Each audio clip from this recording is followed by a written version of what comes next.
Hello student, my self बिंदु बाला कुसरिया, department of botany. आज का टॉपिक है डेवलपमेंट ऑफ गेमिटोफाइट। ठीक है, साइकस में देखते हैं डेवलपमेंट ऑफ गेमिटोफाइट किस प्रकार से होता है। माइक्रोस्पोर और मेगास्पोर का डेवलपमेंट कंप्लीट होने के बाद इनमें क्या होता है, मेल और फीमेल गेमिटोफाइट का फॉर्मेशन होता है। ठीक है, सबसे पहले देखते हैं इसमें germination of pollen grains and development of male gametophyte. Haploid pollen grain या माइक्रोस्पोर ही मेल गेमिटोफाइट का फर्स्ट सेल होता है। ठीक है, प्रत्येक माइक्रोस्पोर में दो वॉल, आउटर वॉल जिसको हम एक्साइन कहते हैं और इनर वॉल जिसको हम इंटाइन कहते हैं। ठीक है, मेच्योर होने के बाद माइक्रोस्पोर में प्रेजेंट स्टार्च ग्रेन जो है वो समाप्त हो जाता है। ठीक है, और 10 डेज ठीक 10 डेज में इसके साइटोप्लाज्म में एक वैक्यूल का फॉर्मेशन हो जाता है और न्यूक्लियस एक किनारे की ओर क्या हो जाता है, चला जाता है। ठीक है, यह न्यूक्लियस मेयोसिस डिवीजन के द्वारा 2 सेल बनाती है। ठीक है, जिसमें से नीचे की ओर प्रेजेंट छोटी सेल को हम क्या कहते हैं, प्रोथेलियल कहते हैं, और ऊपर की ओर प्रेजेंट लार्ज सेल को क्या कहते हैं, एंथ्रीडियल सेल कहते हैं। ठीक है, प्रोथेलियल सेल्स मेल गेमिटोफाइट के लाइफ साइकिल की संपूर्ण समयावधि में एक सिरे पर ही प्रेजेंट होता है। ठीक है, जबकि एंथ्रीडियल सेल के डिवीजन से नीचे की ओर छोटी जनरेटिव सेल का और ऊपर की ओर लार्ज ट्यूब सेल का फॉर्मेशन होता है। इन 3 कोशिकीय अवस्था में मेल गेमिटोफाइट माइक्रोस्पोरेंजियम से फ्री हो जाता है और पॉलिनेशन करता है। ठीक है, पॉलिनेशन किस प्रकार से होता है, इसमें साइकस के पॉलन ग्रेन 3 कोश की अवस्था में, ठीक है, वायु के प्रवाह के साथ उड़ते हुए ओव्यूल के ऊपर गिरता है। ठीक है, पॉलन ग्रेन के ओव्यूल पर पहुंचते ही ओव्यूल के माइक्रोपैल से म्यूसिलेजिनस सब्सटेंस का एक ड्रॉप निकलता है। ठीक है, इससे पॉलिनेशन ड्रॉप कहते हैं। ठीक है, पॉलन ग्रेन इस ड्रॉप में फंस जाता है और म्यूसिलेजिनस सब्सटेंस के सूखने पर पॉलन ग्रेन धीरे धीरे पॉलन चेम्बर के अंदर पहुंच जाता है। ठीक है, इस प्रकार से इसमें क्या होता है, पॉलिनेशन की क्रिया होती है। फिर नेक्स्ट देखते हैं हम लोग development of male gametophyte after pollination. Pollination के बाद मेल गेमिटोफाइट का डेवलपमेंट कैसे होता है। पॉलन ग्रेन के 1 सप्ताह के बाद, ठीक है, मेल गेमिटोफाइट की ट्यूब सेल की लंबाई में ग्रोथ होती है। ठीक है, और एक्साइन को तोड़कर बाहर निकल जाती है। ठीक है, और बाहर पॉलन ट्यूब का फॉर्मेशन करती है। ठीक है,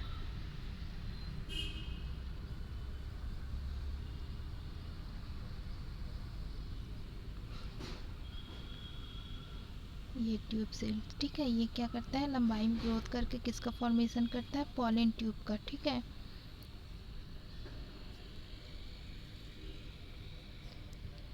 इसी समय क्या होता है, जनरेटिव सेल के डिवीजन से एक छोटी स्टार्क सेल, ठीक है, एक छोटी स्टार्क सेल और एक लार्ज बॉडी सेल का फॉर्मेशन होता है। ठीक है, ट्यूब सेल का न्यूक्लियस पॉलन ट्यूब में चला जाता है। ठीक है, पॉलन ट्यूब ओव्यूल में प्रवेश करती है और आर्चिगोनिया की ओर क्या करता है, वो बढ़ता है। ठीक है, साइकस रिवोल्यूटा में पॉलन ग्रेन के लगभग 4 माह बाद ही फर्टिलाइजेशन की क्रिया होती है, परंतु पॉलन ट्यूब की ग्रोथ क्या करती है, कंटिन्यू रहती है। ठीक है, वह नीचे की ओर धंसता चला जाता है और अंत में क्या होता है, आर्चिगोनियल चेम्बर में लटकने लगता है। ठीक है, पॉलन ट्यूब का अग्रभाग जो है ब्रांच्ड होकर क्या करता है, हॉस्टोरिया की भांति भोजन का अवशोषण करता है। ठीक है, फूड एब्जॉर्प्शन करता है। अब बॉडी सेल डिवाइड होकर 2 बड़े स्पर्मेटोजोइड्स का फॉर्मेशन करता है। ठीक है, प्रत्येक स्पर्मेटोजोइड जो है वो कैसे होते हैं, इस टाइप में दिखाई देते हैं। ठीक है, जिसके नुकीले सिरे से ऊपरी भाग में लगभग आधी दूरी तक ब्लीफेरोब्लास्ट की एक स्पाइरल प्लेट प्रेजेंट होती है। इसी प्लेट के ऊपर बहुत से सीलिया जो है वो लगे रहते हैं। ठीक है, फिर देखते हैं development of female gametophyte. Embryo से की क्या है, फीमेल गेमिटोफाइट होता है। ठीक है, फीमेल गेमेटोफाइट का डेवलपमेंट मेगास्पोर से होता है। डेवलपमेंट की प्रोसेस में मेगास्पोर सबसे पहले आकार में ग्रोथ करता है, ठीक है। मेगास्पोर के चारों ओर प्रेजेंट न्यूसीलस सेल्स, ठीक है, स्पॉन्जी न्यूट्रिटिव टिश्यू बनाती है।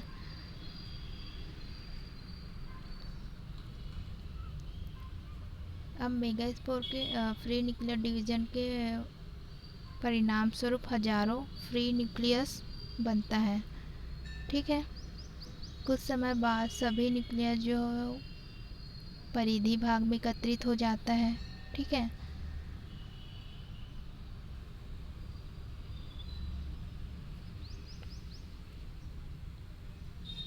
और केंद्र में एक वैक्यूल्स बन जाती है। न्यूक्लियस के परिधि भाग में एकत्रित होने के बाद उनके चारों ओर वॉल का फॉर्मेशन होता है, ठीक है। वॉल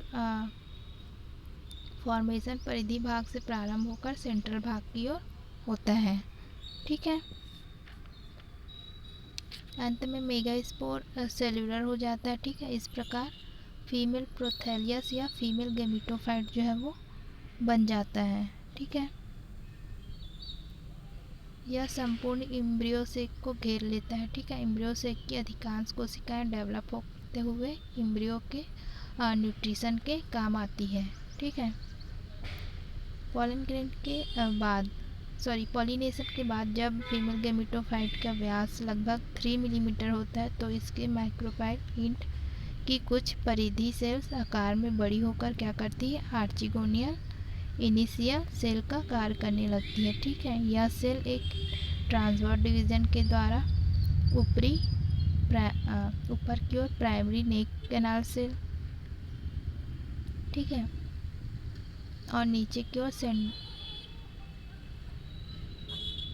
नीचे सेंट्रल सेल का फॉर्मेशन करती है, ठीक है।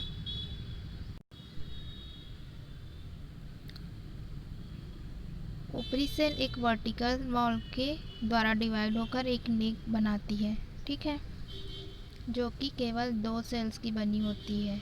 निचली सेंट्रल सेल आकार में ग्रोथ करती है और उसका न्यूक्लियस डिवाइड होकर ऊपरी वेंट्रल कैनाल एवं निचले एग सेल या ओस्फोर बनाती है, ठीक है। कुछ टाइम बाद, ठीक है, कुछ समय बाद जो है वो वेंट्रल कैनाल सेल जो है वो नष्ट हो जाता है, ठीक है।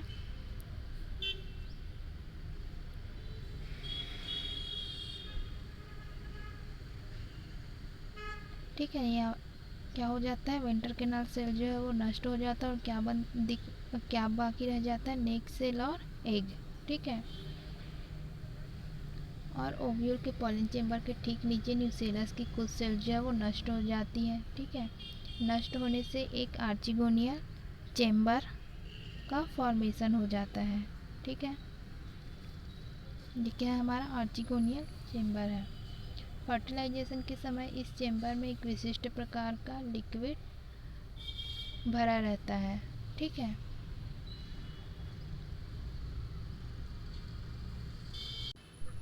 फिर नेक्स्ट देखते हैं फर्टिलाइजेशन। साइकस में फर्टिलाइजेशन के समय एक पॉलन ट्यूब का अग्रभाग जो है वो बहुत अधिक फूल जाता है, ठीक है, और स्पर्मेटोजॉइड्स या फीमेल गैमिड्स पॉलन ट्यूब में उपस्थित गाढ़े म्यूसिलेजिनस लिक्विड में क्या होते हैं, तैरने लग जाते हैं, ठीक है। पॉलन ट्यूब का फूला हुआ अग्रभाग कुछ समय के बाद क्या हो जाता है, फट जाता है, जिसके कारण पॉलन ट्यूब एवं आर्चिगोनियल चेंबर आपस में मिलकर एक कैविटी बना लेता है, ठीक है।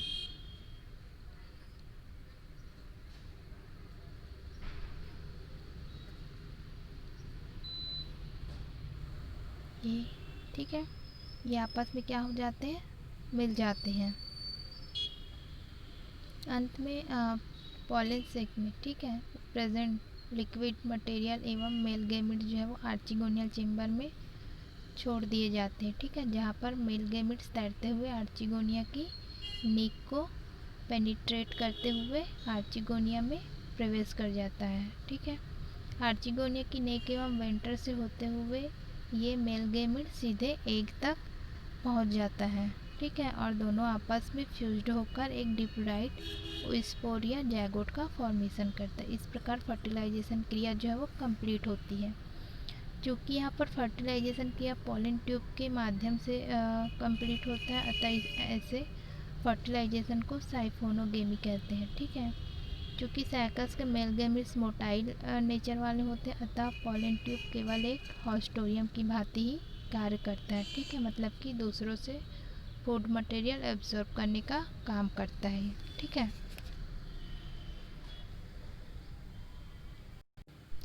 फिर नेक्स्ट देखते हैं एम्ब्रियोजेनी। फर्टिलाइजेशन क्रिया कंप्लीट होने के बाद वो स्पोर या जैगोट कुछ समय तक क्या होते हैं, रेस्टिंग स्टेज में रहता है। ठीक है, उसके बाद इसका डेवलपमेंट प्रारंभ होता है। प्रत्येक जैगोट में एक लार्ज न्यूक्लियस प्रेजेंट होता है। ठीक है,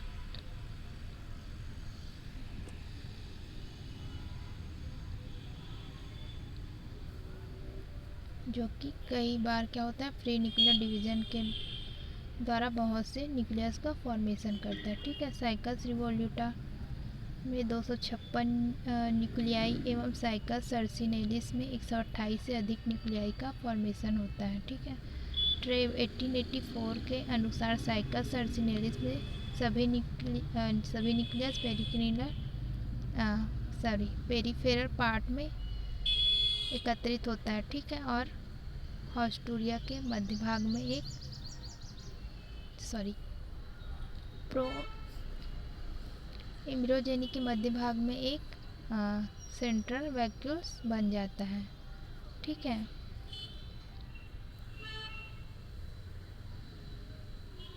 इकेनो 1898 के अकॉर्डिंग साइकस रिवोल्यूटा में बहुत सी छोटी छोटी वैक्यूल्स का फॉर्मेशन होता है, जिसके कारण एक प्रोइम्ब्रियो सेंट्रल भाग में दो भाग में हो जाता है। ठीक है, फर्स्ट भाग में केवल न्यूक्लियस होता है, जबकि सेकंड भाग में न्यूक्लियस के साथ साथ साइटोप्लाज्म भी प्रेजेंट होता है। ठीक है, बाद में सेंट्रल भाग के न्यूक्लियस जो है वो नष्ट हो जाते हैं और केवल परिधि भाग के न्यूक्लियस और साइटोप्लाज्म ही रह जाते हैं। ठीक है, जिसके कारण न्यूक्लियस में एक लार्ज वैक्यूल्स का फॉर्मेशन हो जाता है। जाइगोट के डिवीज़न के कंप्लीट होते ही बनी संरचना क्या कहलाती है, प्रोइम्ब्रियो कहलाती है। ठीक है, कुछ समय बाद प्रोइम्ब्रियो 3 भागों में डिवाइड हो जाता है। ऊपरी भाग को फ्री न्यूक्लियर रीजन या हॉस्टोरिया कहते हैं। लंबी सेल से बना मध्य भाग जो है वो सस्पेंसर कहलाता है। ठीक है, और मेरिस्टेमेटिक सेल से बना सबसे नीचे का भाग क्या कहलाता है, एम्ब्रियोनल रीजन कहलाता है। ठीक है, फ्री न्यूक्लियर रीजन जो है हॉस्टोरिया का कार्य करके विकासशील एम्ब्रियो के न्यूट्रिशन में सहायक होता है। ठीक है, सस्पेंसर रीजन लगातार ग्रोथ करते हुए स्पाइरल सस्पेंसर बना लेता है। ठीक है, जिसके कारण एम्ब्रियोनल रीजन फीमेल गेमिटोफाइट या एंडोस्पर्म के अंदर ढकेल दिया जाता है। ठीक है, फर्टिलाइजेशन के बाद एक ओव्यूल के अंदर प्रेजेंट सभी आर्चिगोनिया का फर्टिलाइजेशन होता है और प्रत्येक जाइगोट से एक सस्पेंसर अवश्य बनता है। ठीक है, ये सभी सस्पेंसर आपस में ट्विस्ट होकर एक संयुक्त संरचना बनाती है। ठीक है, इस प्रकार से, जो कि एक एम्ब्रियो को आधार प्रोवाइड करता है। लंबे सस्पेंसर के अग्रभाग पर उपस्थित मेरिस्टेमेटिक सेल से ही एम्ब्रियो का डेवलपमेंट होता है। ठीक है, एक कंप्लीट डेवलपमेंट एम्ब्रियो 3 भागों रेडिकल, प्लूम्यूल एवं कोटिलिडन से बना होता है। ठीक है, रेडिकल, प्लूम्यूल और कोटिलिडन से मिलकर बना होता है। साइकस के एम्ब्रियो में कोटिलिडन की संख्या 2 होती है। ठीक है, साइकस के अधिकांश स्पीसीज में केवल एक ही एम्ब्रियो पाया जाता है, परंतु इसके कुछ स्पीसीज के सीड्स में पॉली एम्ब्रियोनी भी पाई जाती है। ठीक है, इसका मुख्य कारण एक ही ओव्यूल में कई आर्चिगोनिया का पाया जाना है और उनका एक साथ फर्टिलाइजेशन होकर कई एम्ब्रियो का फॉर्मेशन करना है। ठीक है, फिर नेक्स्ट देखते हैं सीड फॉर्मेशन। फर्टिलाइजेशन की क्रिया कंप्लीट होने और एम्ब्रियो का फॉर्मेशन होने के बाद ओव्यूल में अनेक महत्वपूर्ण चेंजेस होते हैं। ठीक है, ओव्यूल का इंटेग्यूमेंट जो है शुष्क हो जाता है और निम्नलिखित चेंजेस इसमें दिखाई देते हैं, ठीक है। जैसे कि सबसे पहले ओव्यूल का आउटर इंटेग्यूमेंट जो कि फ्लैसी होता है और रेड कलर का होता है और फ्लैसी सीड कोट का फॉर्मेशन करता है, ठीक है। ओव्यूल के इंटेग्यूमेंट का मिडिल पार्ट, ठीक है, वो क्या हो जाता है, सीड कोट का आवरण करता है, ठीक है। इंटेग्यूमेंट का inner fleshy layer female gametophyte के द्वारा क्या होता है,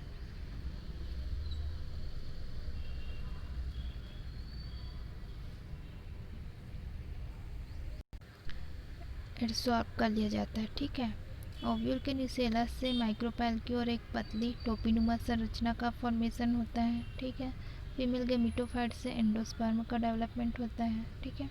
जाइगोट से एम्ब्रियो का डेवलपमेंट होता है, ठीक है। इस प्रकार एक कंप्लीट डेवलप्ड सीड का फॉर्मेशन होता है जिसमें एक सीड कोट, एंडोस्पर्म और एक कंप्लीट डेवलप्ड एम्ब्रियो प्रेजेंट होता है, ठीक है। प्रत्येक एम्ब्रियो में 2 असमान कॉटिलिडी प्रेजेंट होते हैं जिसके मध्य एक प्लूम्यूल पाया जाता है, ठीक है। एम्ब्रियो का मेन एक्सिस हाइपोकोटाइल एवं रेडिकल में डिफ्रेंशिएट होता है, ठीक है। मैच्योर सीड जो है वो रेड कलर का होता है तथा इसके विभिन्न भाग 3 पीढ़ियों में पाए जाते हैं जैसे कि टेस्टा, और उसी को क्या बोलते हैं हम लोग, सीड कोट, ठीक है। यह डिप्लॉयड होता है और पेरेंटल स्पोरोफाइटिक जनरेशन का प्रतिनिधित्व करता है, ठीक है। सेकंड होता है एंडोस्पर्म या फीमेल गेमेटोफाइट हैप्लॉइड होता है और गेमेटोफाइटिक जनरेशन का प्रतिनिधित्व करता है, ठीक है।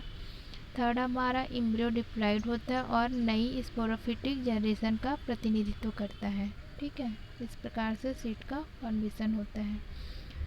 अगर हम साइकस का सीड, एक मैच्योर सीड का टीएस कटिंग करेंगे तो हमको इस प्रकार से उसका स्ट्रक्चर दिखाई देता है जिसमें कि outer fleshy layer, middle fleshy layer और इनर फ्लैसी लेयर दिखाई देता है, 2 कोटिलिडन दिखाई देता है, ठीक है। ये हमारा एंडोस्पर्म है, ठीक है। और ये क्या है, यहाँ पे सस्पेंसर जो है प्रेजेंट होता है, ठीक है। नेक्स्ट देखते हैं जर्मिनेशन ऑफ सीड। साइकस का सीड लार्ज, राउंड एवं रेड कलर का होता है, ठीक है, इस प्रकार से। और पौधे से गिरने के तुरंत बाद बिना किसी रेस्टिंग स्टेज में गए ही वह क्या हो जाता है, जर्मिनेट हो जाता है, ठीक है। जर्मिनेशन हाइपोजियल टाइप का होता है, ठीक है। जर्मिनेशन के समय सबसे पहले रेडिकल डेवलप होता है, ठीक है। किसका फॉर्मेशन होता है, रेडिकल का फॉर्मेशन होता है, ठीक है। रेडिकल का फॉर्मेशन होकर नीचे की ओर एक मजबूत टैप रूट का फॉर्मेशन करता है, ठीक है।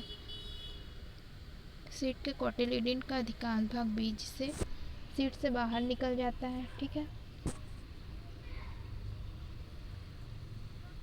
परंतु सीड कोट का अग्रभाग लंबी अवधि तक सीड के अंदर तब तक रहता है जब तक कि संपूर्ण एंडोस्पर्म का एम्ब्रियो के न्यूट्रिशन में उपयोग नहीं हो जाता है, ठीक है।